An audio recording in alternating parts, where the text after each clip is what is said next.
So I have a Greninja dressed up Pikachu plush thing. He's dressed up like Greninja is what I'm trying to say. And I just stood up to grab a drink between recordings for for last round and this round, and he quite literally just like cowabunga'd right off the top of my computer. How is it going, guys?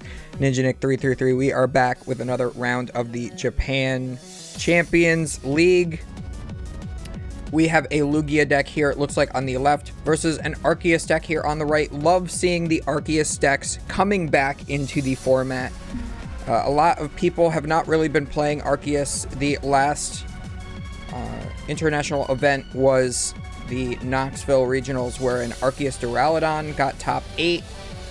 Arceus Duraludon is personally my least favorite version of Arceus. I mean, it's perfectly fine, but it just doesn't have a lot of options. It just like has a very linear play style, and I like being able to do multiple things. And I feel like Arceus decks are really good at being able to do stuff like that. Looks like this player is actually prize checking. Love to see that. Not a lot of players in Japan prize check because they have 25-minute best of 1 games. They want to make sure their games finish, and also in the event of a tie, both players lose. So, would not be opposed to seeing that rule brought over here, although I would prefer just going by prize cards in whatever game does not finish. And then say if you're 1-1 after that, just taking the tie there. But if game 3, you go by prize cards, then you have a winner there. I think that that's the exact way to go, because then you can still have IDs. Or you could just get rid of ties altogether. And if you're 1-1, you could do a double loss, and or whoever's up by wins or something. Or if you're tied on wins, then go by prize cards. I don't know. Then you're making it a lot more complicated, and I'm just rambling.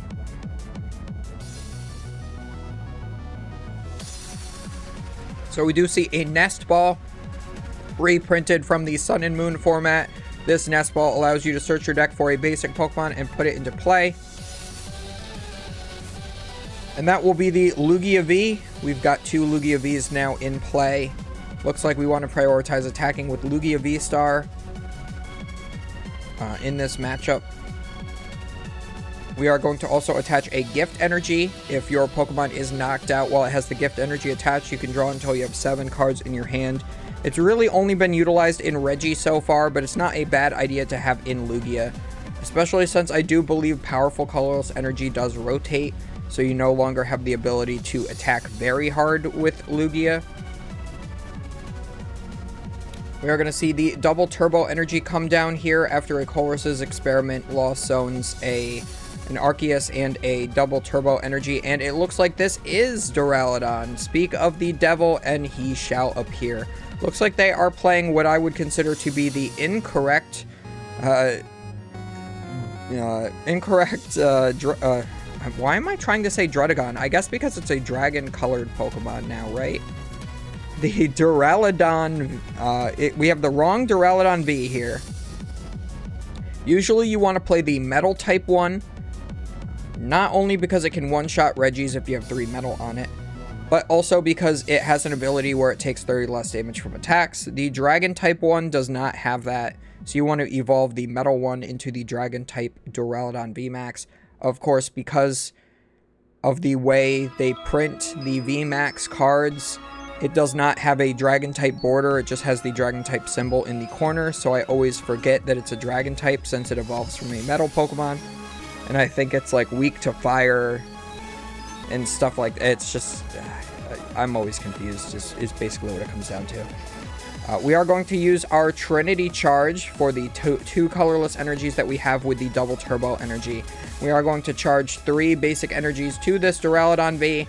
We are going to get Metal, Metal, and Fighting energies, which is exactly what you need in order to attack with the VMAX. So hopefully this Lugia deck is not playing Path to the Peak, because Lugia only plays Special Energy and no longer has Aurora Energy, and I believe Amazing Rare Evital may have rotated as well. I'm not 100% sure on that, but I know Aurora Energy has rotated either way. So we can no longer attack with Evital. That was our best out to something like Duraludon in the past. This makes Duraludon actually a little bit more playable than it is right now, since Lugia is so popular, even still in Japan's format. Looks like in this pod, we're actually still in round 5, which is odd. I am uploading all of these in exact order as they appeared on the stream. But we were like... Where were we? We just finished round 7 in the one pod. And this pod is only on round 5, which is kind of crazy. Not sure why there are so many delays in this secondary pod here.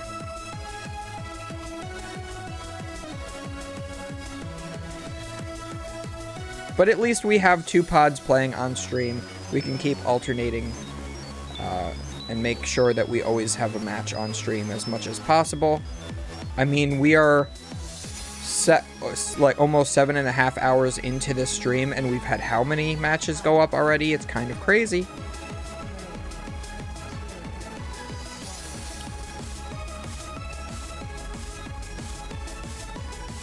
So we are seeing the judge come out. The opponent is saying how many cards he wants to cut to the bottom because they're not allowed to touch each other's decks because there is a giant wall of plexiglass in between both players. This player on the left is thinking very hard. Does not know what to do with their 4-card hand. We do have a Tyranitar V. Very important to note that these Lugia decks, the way that they operate now, is by attacking with Tyranitar V, the single strike Pokemon. It can attack with the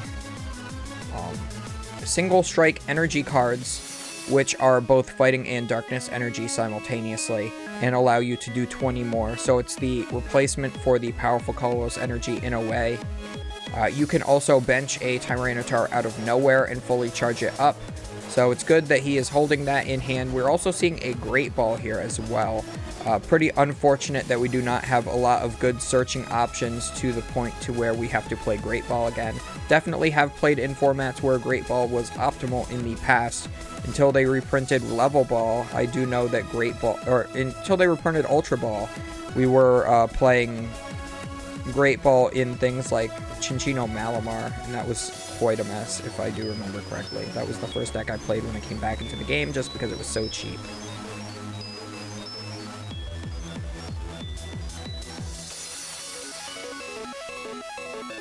So it looks like we are using Single Strike Karen. I do not know what that does, actually.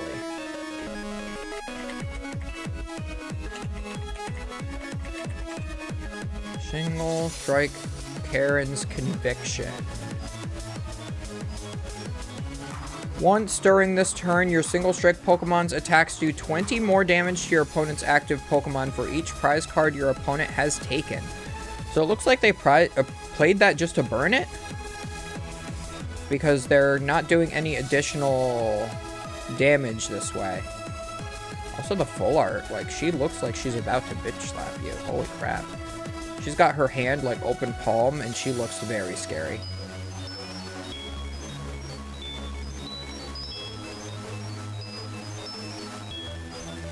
Oh no, it must have just been discard. Oh, she discarded it with the, he discarded it with the stadium to draw 2. So we have the Tower of Darkness. That's what I missed here. The Tower of Darkness allows you to discard a single strike card in order to draw 2 cards. So he discarded Karen's Conviction with that in order to draw 2. Now has the Colress's Experiment, a much better supporter to be playing on this turn. Is going to look at the top 5 cards, keep 3, Lost Zone 2. We are not caring about the Lost Zone in this matchup. It's just you want to make sure that you can set up your Duraludons and stuff. So we are going in here with the... We are potentially going to just retreat into the Duraludon. Either that, or we are going to attack with the... I think attacking with the Arceus here is perfectly fine. I don't think the Arceus is super threatened, and even if it does go down, you'll have double Duraludon set up. So yeah, I would like to see another energy come down onto the Arceus V-Star in order for it to attack. Okay, looks like we nest balled to get that Duraludon into play. We do have a fighting energy for turn.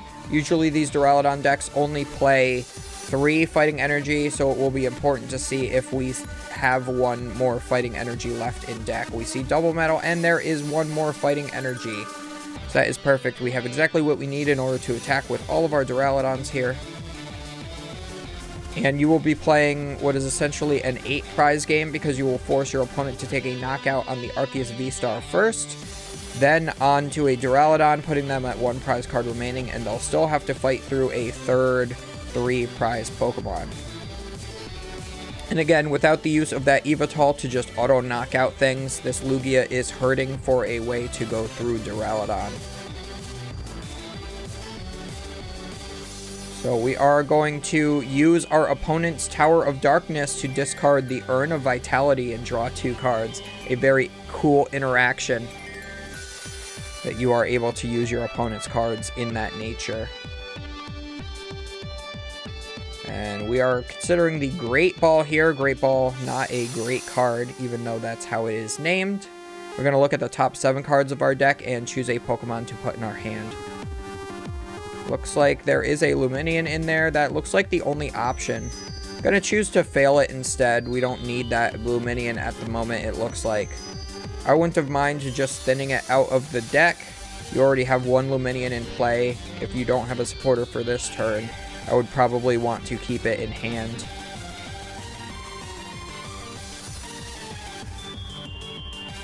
This looks like these 2 players are choosing to cut their decks in 3 and have their opponent choose which order they go in the deck. We are going to bench that Tyranitar V now. Bosses orders up the basic Duraludon V. We're going to get a single strike energy onto the Tyranitar. And it looks like just a pass. I'm very confused as to... Well, I guess, yeah, because you don't have any Archeops in the discard pile, so you can't use Summoning Star here. So I guess that's all you can do. You just bring up this Duraludon because it's the one that is the least threatening out of all of the Pokemon in play.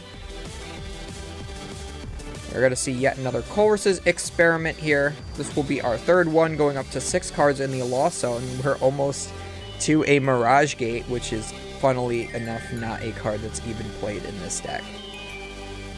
So we're going to Lost Zone an Arceus and a Duraludon. Perfect. We don't need those. We have all the Pokemon we need in this matchup already in play. And yeah, it looks like this match might be a little bit one-sided here. He's considering... Look, we're going to go for the retreat with the double turbo here. And we are going to be able to go into the VMAX. We do not have another VMAX yet. Otherwise, we could have kept that one active. We are going to take the knockout with the Duraludon VMAX. Take the first 2 prize cards of the game. The Lugia goes down, and our Lugia player here is going to have to find a second V-Star along with the 2 Archeops that we need in the discard pile. These Lugia decks are also playing Burnett, so you could always just get Burnett at some point. If we were to have gotten the Lumineon off of that Great Ball on the last turn, we could play it this turn, grab Burnett out of the deck, and then discard 2 Archeops from our deck. But it looks like we already have the Burnett, so we are just going to go for that. So I guess not a misplay, not taking that Lumineon. We already had the Burnett. So here are the 2 Archeops going to the discard pile. Since we no longer have access to Quick Ball, it is a lot harder to discard these Archeops. So a lot of these Lugia decks are tending to play 1 to 2 Burnett right now, just as a way to reliably get those cards into the discard pile. You can always use it late game just to thin the deck should you want to. So we do have a second V-Star. We will be able to use Summoning Star finally to get the 2 Archeops into play. And now the ball is rolling. The only thing is we are going to have to see Path to the Peak. These Lugia decks are playing Path now because that is the out to Duraludon. You have a very bad Duraludon matchup without Path to the Peak. So it's funny that you get so shut down by Path to the Peak, but you still need to play it in the deck in this current format, which is rough. Looks like we are going to get Regenerative Energy and... Is that V-Guard Energy or is that another gift? I think that's another gift energy. So we can use the first attack with the Tyranitar, which will mill 2 cards from the opponent's top of the deck to the discard pile. And we do have 230 HP, so we will be able to survive one single attack from the Duraludon. We are going to use the Tower of Darkness, discarding the Stone Joiner to draw 2. Use the attack of the Tyranitar to mill 2 from the opponent. Do 0 damage to the Duraludon VMAX, unfortunately. But we may still yet get there. I think even if you get to the path, I think you still have to 2-shot the Duraludon. So again, very, very awful matchup for Lugia now. It was about 50-50 previously, and now it is just in the gutter.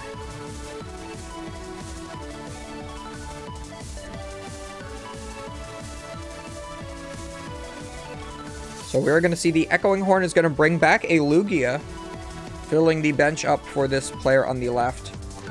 And we're going to see a boss's orders to bring up that Lugia. And we are just going to one-shot it with the Duraludon, taking 2 prize cards, leaving us with 2 prize cards remaining.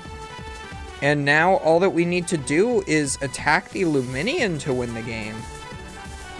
So it will be interesting to see if we have yet another boss's orders in hand. If we have Judge available to us as the Lugia player, this would be the turn to play it, to make sure that your opponent has the least likely, is less likely to have that boss's orders in hand.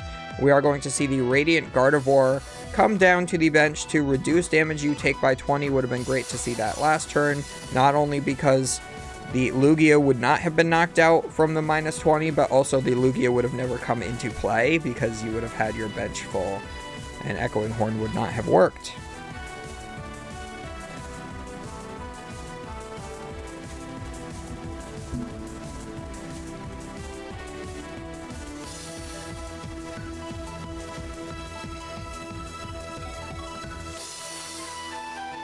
So it looks like we are just milling 2 more cards from the top of this player's deck. There's still quite a few cards left in the deck, so I'm not quite sure if that will even work. And we see the Collapse Stadium have come down to knock the Luminion out of play, but the opponent immediately replaces that stadium, giving the opponent an additional bench spot to Echoing Horn yet again, the Luminion back into play, and this Duraludon wins an extremely convincing 6-0 victory here. Absolutely wild. So if you are a fan of Arceus Duraludon, this may be the format for you. I do know that the Gardevoir decks only play basic energy, so you might not have the best matchup against them. Not really sure. That's something that we would have to test in order to know for sure. Also, Lost Box decks are very strong, and you do not necessarily have the best matchup against them since you don't stop basic energy attackers. But as always, guys, do not forget to comment, like, and subscribe. Feed that YouTube algorithm so that the channel keeps growing. And we will see you guys next time.